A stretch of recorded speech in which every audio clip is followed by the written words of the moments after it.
I'm Michael Fu, an associate professor in the Department of Electrical, Computer, and Systems Engineering at Case Western Reserve University. I was studying surgical robotics with a faculty member here, and I had grandparents who had strokes while I was in school, and it opened my eyes to issues around stroke, neural injury.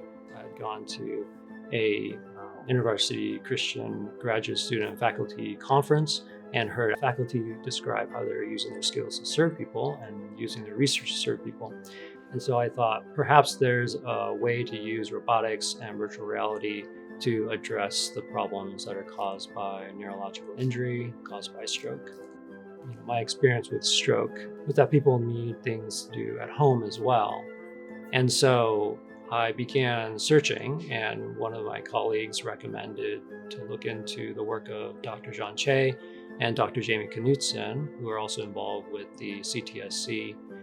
And so when I joined them, they had wanted to develop video games to motivate people to continue initiating the movement, controlling the stimulation, and practicing the movement of the more affected side of their hands.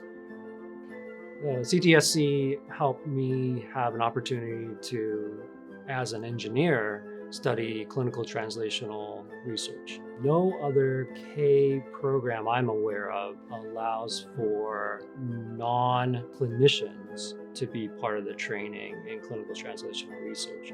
It gave me the opportunity as an electrical engineer to shadow physical therapists and really immerse myself in the clinical treatment of people with stroke.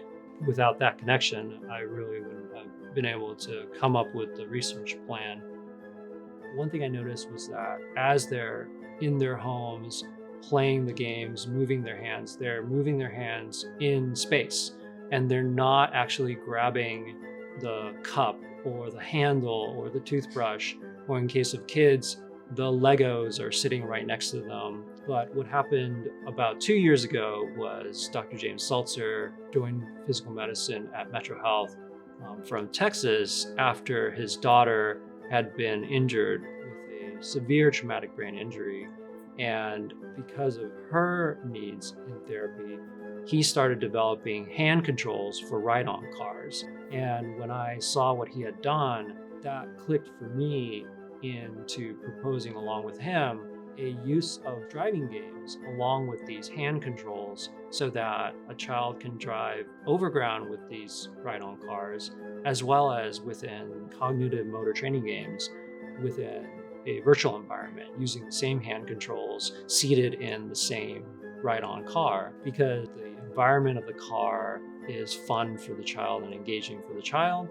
And it allows us to train actual grasping, but still have the engagement from what the video games are requiring the child to do. My son is Lincoln Cleary. He's 4 years old, almost 5. He has cerebral palsy and he has epilepsy. Lincoln's hands are very weak. His arms are weak. He has a hard time really turning his hands and using fine motor skills, but this game has been a great way to strengthen those skills. I mean, a lot of the times when they're playing with these power wheels outside, Lincoln's just sitting in the seat and somebody else is driving him. But I mean, he's a almost 5-year-old boy. He wants to be doing these things too. He doesn't want to just take the passenger seat forever. So, I mean, obviously, I really want this to help his skills of his hands and his motivations, but also it's just the inclusion aspect is such a big part of it. A lot of therapy focuses so much on just, the task at hand and doing that, but it's so much more than that. I mean, he's been in therapy since he was in the NICU. I mean, that's been almost 5 years every single week. I mean, he doesn't want to just have boring therapy that doesn't really have the outcomes either because he's not motivated to do it. You have to make it fun.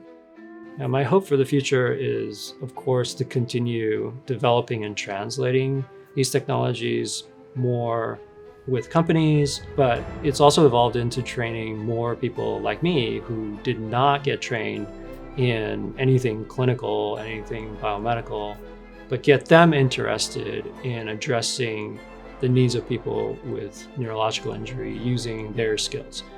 So I've been trying to think about how can we make these devices that we develop, these interventions we develop, more accessible to the people who need it. We can potentially use open source hardware, use open source software to create ways to distribute what we're doing. We've been exploring how can we also involve people with lived experience to modify these technologies, volunteers to create these technologies, and families to build these technologies in their homes for their loved ones.